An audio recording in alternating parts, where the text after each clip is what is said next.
Përshëndetje të mirë të mi, ju uroj një ditë dhe një muaj të mbarë.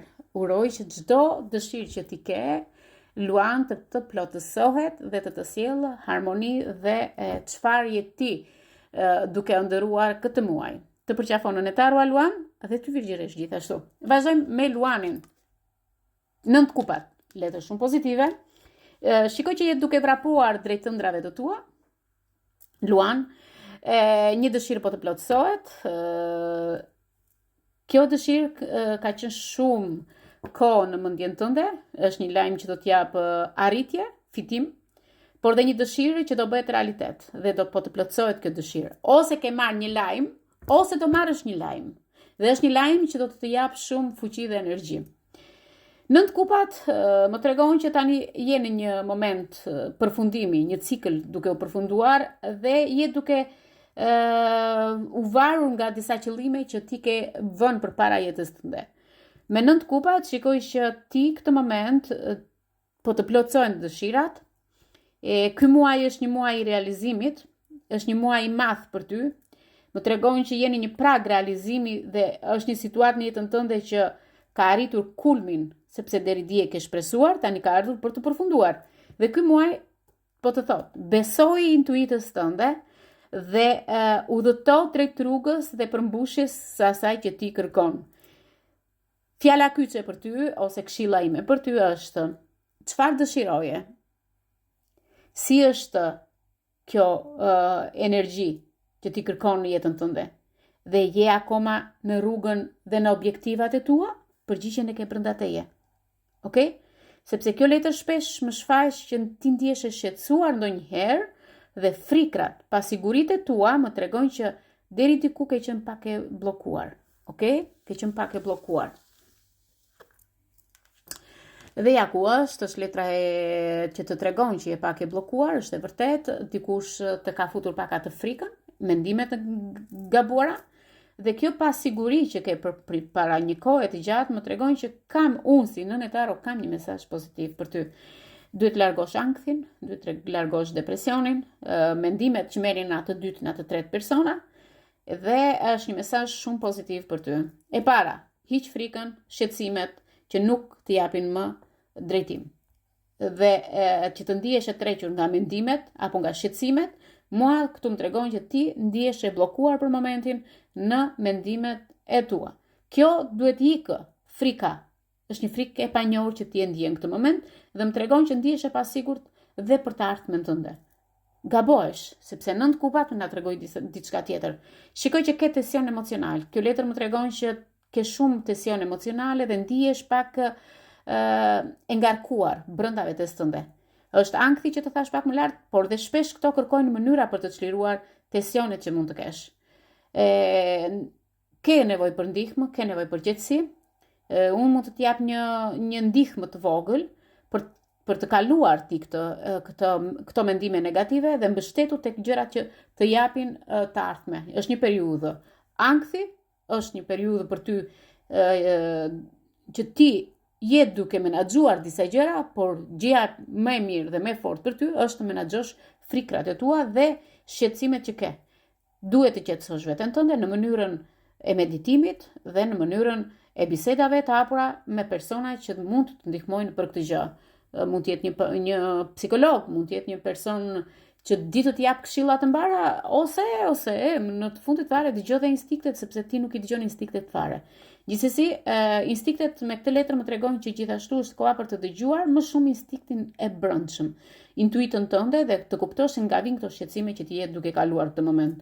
Në përgjithësi, kjo letër më tregon që është një hap i madh që ti duhet ta shqyrtosh situatën, sepse e ndjen për një kohë të gjatë këtë gjë dhe shikoj që ndonjëherë është e dobishme të përballesh me shqetësime dhe të kuptosh çfarë është në çfarë baze je duke u bazuar në këto frikra që ti ke. Nuk është e domosdoshme të mbash frikën brenda. Shiko realitetin dhe atë që ti je duke jetuar për momentin. E rëndësishme është të gjesh mënyra për të qetësuar, të qetësosh shpirtin tënd dhe të menaxhosh tensionet emocionale që ti po je duke ndjer këtë moment. Me sa shikoj, ke rrugë të hapur përpara, koca i mendon të gjitha këto, sepse kjo është frika jote, okay?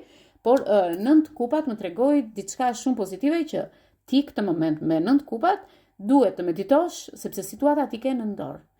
Ke një as në mëngë këtë moment. Unë këtë letër që të keni parasysh kur të themi ndonjëherë që ke një as në dorë, ke një shans në dorë dhe ti e ke këtë shans. Prandaj të uroj që ta bësh këtë gjë. Dhe më tek Virgjëresha, letra e forcës së zemra ime, letra e forcës, ja të shojmë dhe këtë tjetrën. Kemi dhe në kjo është një energji shumë e bukur, kontratë. Disa gjëra duhet i balancosh, por gjithsesi vazhdojmë tek letra e parë, forca është ti du po ushqen luanin tënd të brendshëm. Po kalon kohë me njerëz që kanë fuqi, është një aktivitet që të ndes si të bën më saktë të fortë, është një guxim që ti këtë moment po e përdor, është forca jote dhe dëshira jote e brendshme për të arritur gjërat, je duke balancuar sepse je duke balancuar fuqinë tënde të brendshme, dhe forca e vërtetë është që ti nuk, ose më saktë, nuk është të jesh kur ngacmues dhe trego kujdesin tënd që ke nevojë për mbrojtje nga dy luanët mbrapa.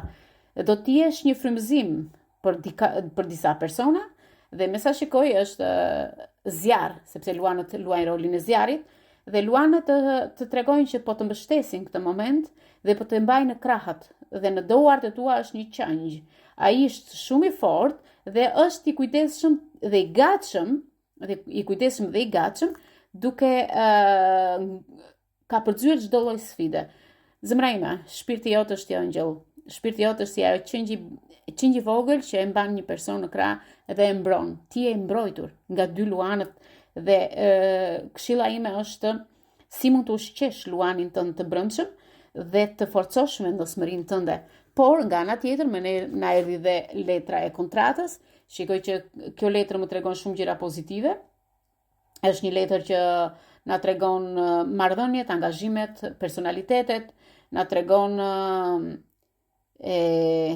si ta thot nënetaru aty, na tregon që si neve duhet të shqyrtojmë disa marrëdhënie dhe angazhime, por me sa shikojmë këtu kemi dhe përmbushje një kontrate shpirtërore. Kjo është një letër që nënkupton gjithashtu angazhimet shpirtërore, por dhe kontratat që mund të keni me nivelin e shpirtit tuaj. Nga ana tjetër shikoj që duhet të shqyrtosh disa detaje në jetën tënde, duhet të mbyllësh disa gjëra. Unë po të paralajmëroj këtë moment të jesh i kujdesshëm, sepse kur lidhet një kontratë me marrëveshje, veçanërisht nëse është një aspekt që nuk duhet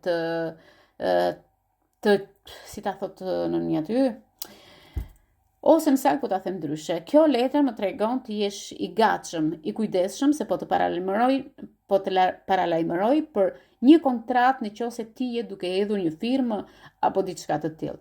Shikoj të gjitha gjërat me kujdes, sepse në këtë letër që shikoj është diçka që mund të jetë diçka që ti atë moment nuk e shikon mirë. Kupton, është diçka që ti nuk i shikon deri në fund, është diçka që mund të sjellë probleme në të ardhmen. Por shikoj që ke një marrëveshje me veten tënde, është një ndihmë ose një mbështetje ligjore.